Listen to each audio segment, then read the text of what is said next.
You are looking at a title whose author simply believed love could be viewed through logic and philosophy instead of the many detailed and complicated views of what love is to one. We are all very familiar with Mary Shelley's literary work Frankenstein, which we learned about in great depth in grade 11 English. Fun fact, Mary Shelley was actually the spouse of Percy. Shelley and his father didn't get along because his father was very religious and Shelley was an atheist. During this time, he appealed to those who didn't follow the norm. He was known for writing about philosophy, love, and religion. He wrote novels, poetry, and playwrights. I will now recite Shelley's poem, Philosophy of Love, by memory. The fountains mingle with the river, and the rivers with the ocean. The winds of heaven mix forever with a sweet emotion. Nothing in the world is single, all things by a law divine, in another's being mingle. Why not I with thine?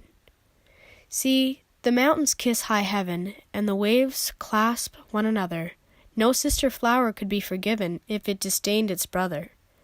And the sunlight clasps the earth, and the moonbeams kiss the sea. What are all these kissings worth, if thou kiss not me? So basically, to summarize the first stanza, the author is talking about how all things in nature are mingling, so why can't he and the person he wants to be with do the same? The literary devices seen in the first stanza are Shelley's use of personification, so the fountains can't literally mingle with the rivers, and imagery not only throughout the first stanza, but through the whole poem. It can be seen in the first stanza in particularly with nature, oceans, the wind, the rivers. And he closes the first stanza with the use of a rhetorical question. He says, why not with thine?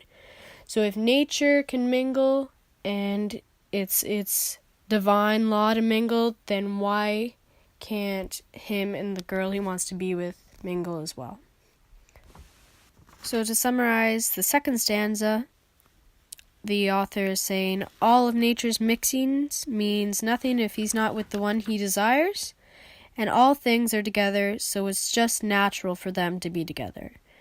And just a side observation is fate is not discussed in or throughout the poem.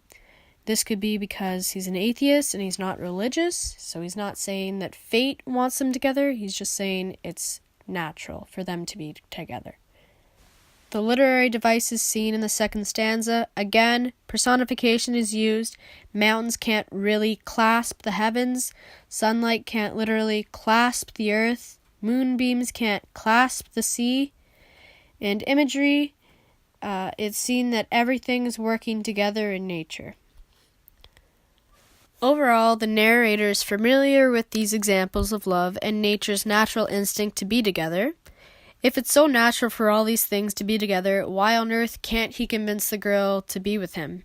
This brings up the argument that maybe Shelley's divine law is not working for him, since at the end of the poem, he still didn't get the girl.